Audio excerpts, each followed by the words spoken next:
তাৰিখে মই আহিছোঁ, যোৱা 6 তাৰিখে গোটেই কথাখিনি সম্পূৰ্ণ হোৱা নাছিলে আৰু যিখিনি মই SIT ষ্টেটমেণ্ট দিছোঁ তাৰ ওপৰতে ভিত্তি কৰি গোটেই কথাখিনি এতিয়ালৈকে পাতিছে, তেওঁলোকে সুধিছে, এনকুৱাৰী চলি আছে। গতিকে সেইখিনিও আজিও সিমানখিনি আজি সম্পূৰ্ণ নহয়, যিহেতু অলপ দীঘলীয়া ষ্টেটমেণ্ট আছিলে মোৰ, গতিকে আকৌ এদিন হয়তো আহিব লাগিব।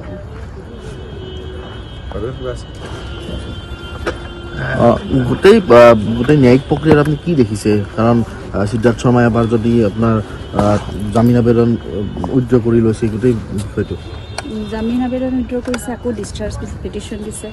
গতিকে এইবোৰ খেলি মেলি কিছুমান কৰি আছে, হয়তো দীঘলীয়া কৰাৰ প্ৰচেষ্টাও চলি আছে তেওঁলোকক এই অভিযুক্তসকলৰ পৰা।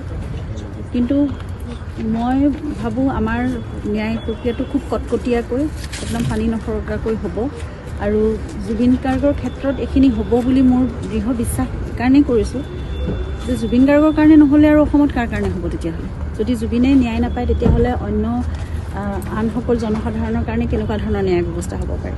সেয়া মই প্ৰতিদিনেই কৈ আহিছোঁ যে জুবিন সকলোৰে আৱেগ, সকলোৰে স্বাভিমান। জুবিনৰ কাৰণে জুবিনৰ যিটো ঘটনা সংঘটিত হ'ল সেইটো দুৰ্ভাগ্যজনক বুলি শব্দটোও আচলতে তাক মানে বুজাব নোৱাৰে। সেইটো একেবাৰে আমাৰ কাৰণে খুব এটা বেলেগ যন্ত্ৰণাদায়ক কথা এটা।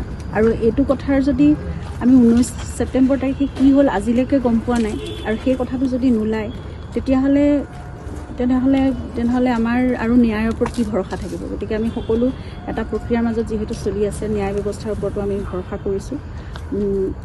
যিখিনি লাগে আমি কৰিব লগাখিনি আমি কৰি আছোঁ। সেই যুঁজ আমাৰ সকলোৰে, এইখিনি গোটেই অসমবাসীৰ, এয়া চৰকাৰৰ। আৰু যদি এই প্ৰক্ৰিয়াটো কেনেবাকৈ বিফল হ'বলৈ হয়, তেতিয়াহ'লে কিন্তু গোটেই অসমৰে বিফলতা, সেয়া চৰকাৰৰ বিফলতা, ন্যায় ব্যৱস্থাটোৰ বিফলতা। সেইকাৰণে মই নাভাবোঁ যে অসমে এনেকৈ হাৰ মানিব আৰু জুবিনক ন্যায় দিবই লাগিব। যিবোৰ আসুৰিক শক্তি আছে সেইখিনি সকলো দমন হ'বই লাগিব আৰু কঠোৰতম শাস্তি অভিযুক্ত পাব লাগিব, সেইটোৱে কথা।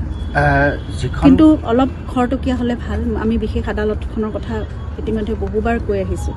গতিকে বিশেষ আদালতখন সোনকালে প্ৰতিষ্ঠা হওক আৰু অলপ ক্ষিপ্ৰতৰ হওক। জুবিন দা আমাৰ মাজত সদায় অমৰ হৈ থাকিব আৰু তাৰ মাজতে এটা খবৰ যে যিখন খুচুৰা ভোটাৰ তালিকা ফাইনেল তাত জুবিন দাৰ নামটো এতিয়াও আছে। সেইটো যদি সঁচাকৈ আছে তেতিয়াহ'লেতো আমাৰ কাৰণে সঁচাকৈ খুব সন্মানৰ কথা আৰু আমাৰ কাৰণে খুব আৱেগৰ কথা। জুবিনক যদি তেনেকৈ সদায় অমৰ হৈ থাকিবলৈ দিয়ে প্ৰতি ক্ষেত্ৰতে, আমিতো সদায় এইটোৱে বিচাৰিছোঁ, জুবিন অমৰ হৈ থাকিব, সকলোৱে ৰাখিবই অসমৰ মানুহে, জুবিন প্ৰেমী সকলোৱে। গতিকে যদি সঁচাকৈ আছে তেতিয়াহ'লেতো মই এই কথাটো নাজানিছিলোঁ। আপোনালোকক ধন্যবাদ যদি সঁচাকৈ আছে এইখিনি খবৰ দিয়াৰ কাৰণে। আমাৰ কাৰণে খুব এইটো সুখৰ বাৰ্তা। বাইদেউ, আসুৰিক শক্তি কোন বুলি ভাবে? মানে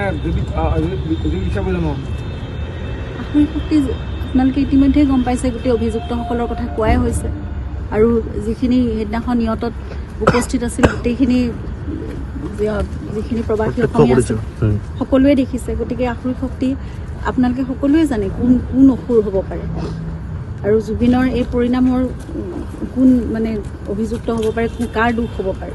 এই গোটেই আসুৰিক শক্তিৰ দমন হওক, সেইটোৱে বিচাৰিছোঁ।